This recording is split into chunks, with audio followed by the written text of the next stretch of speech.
Sir நாங்கள் விளையாடுற காலத்தில் வந்துட்டு மத்திய மாநில அரசுகள் வந்து பெருசாக வந்து அங்கீகாரம் கொடுக்காருனா இப்போ வந்து பிரம்மாண்டமாக கொடுத்துருக்காங்க. அப்போ வந்து அங்கீகாரம் என்பது லைன் பண்ணிக்கிட்டு இருக்கோம். ஸோ அந்த சமயத்தில் வந்து நான் ஜாப்புக்காக தேடும்போது 18th காமன்வெல்த் கேம்ஸ் வந்து ஆஸ்திரேலியா நடந்தது. அது மாதிரி அதில் பிரான்ஸ் மெடல் அடித்து நம்ம எஸ்ஜேடி சார்பாக நம்முடைய முன்னாள் முத்தமிழ் கலைஞர் அவர்கள் கேஷ் இன்சென்டிவ் வந்து ஃபஸ்ட் டைம் கொடுக்குறாங்க. பாரா ஸ்போர்ட்ஸ்க்கு வந்து ஹைஸ் இன்சென்டிவ் வந்து 2007 கொடுக்குறாங்க.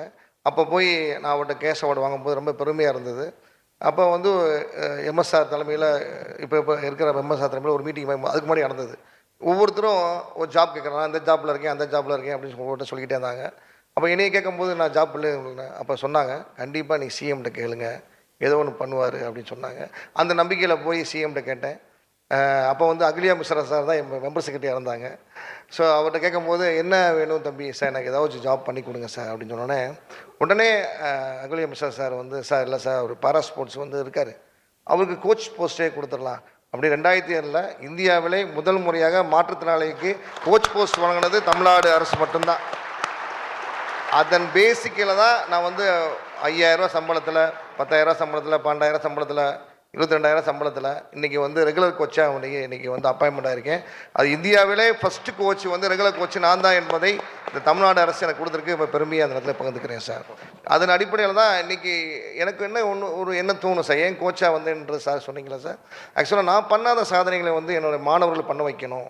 நான் ஏசியன் கேம்ஸ் காமன்வெல்த் கேம்ஸ்லாம் போனேன். நான் பாரா ஒலிம்பிக்ஸில் வாய்ப்பு கிடைச்சி எனக்கு போகாமல் இருந்தது. திறமையாக எனக்கு இருக்கும், ஆனால் வாய்ப்பு கிடைக்கல. ரொம்ப ஏங்கினேன். ஒரு 2 வருஷம் கேம்பில் இருந்தேன் குஜராத்தில். எம்கேஎஸ் பண்ணி பாரா ஒலிம்பிக்ஸ் குவாலிஃபைட் ஆகி நான் போக முடியாத சூழ்நிலை வரும்போது நான் 9 பேர் தான் போகணும் கோட்டாவில் அப்படின்னு இருக்கும்போது நாங்கள் இருந்தும் போக முடியாத சூழ்நிலை. என்னால் வந்து 6 மாதம் தூங்க முடியல. பாரா ஒலிம்பிக்ஸ் போக முடியலையே அப்படின்னு சொல்லி 6 மாதம் தூக்கம் வரல, பைத்தியமாக இருந்தேன். அப்போ ஒரு முடிவு கட்டினேன், நம்முடைய பாரா ஸ்போர்ட்ஸை வளர்க்கணும், பாரா விளையாட்டுகளை ஊக்கப்படுத்தணும், நம்ம கோச்சே ஆகணும். அதுக்கு நான் சாதனை பண்ணாத விஷயங்களை எனது மாணவர்களை சாதனை பண்ண வைக்கணும் அப்படின்னு சொல்லி முடிவெடுத்தேன். அதன் அடிப்படையில் தான் மனோஜுக்கு நான் கோச்சிங் கொடுத்தேன். என்கிட்ட தான் வந்தார் 2014 என்கிட்ட வந்தார். அவர் வந்தோடனே அவருக்கு கோச்சிங் கொடுத்தேன். தேசிய அளவில் நிறைய சாதனை பண்ணார்.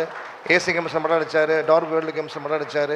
இன்றைக்கி ஒரு டாப் ஸ்டாராக இன்றைக்கி இருக்கிற காரணம் வந்து அதில் நாங்கள் ஒரு பங்கு இருக்கிறது ரொம்ப பெருமையாக இருந்துச்சு. மனோஜ் மாதிரி பல மனோஜுகள் வந்து இன்றைக்கி தமிழகத்தில் வந்துட்டு இருக்காங்க. அவங்களுக்கு ஃபுல்லாக கோச்சிங் கொடுத்து வருங்காலத்தில் பாரா ஒலிம்பிக்ஸில் அதிக பதக்கங்கள் வாங்க வைக்கிறதுக்கு தான் நான் கோச் பண்ணி நான் செய்கிறேன். ஓகே.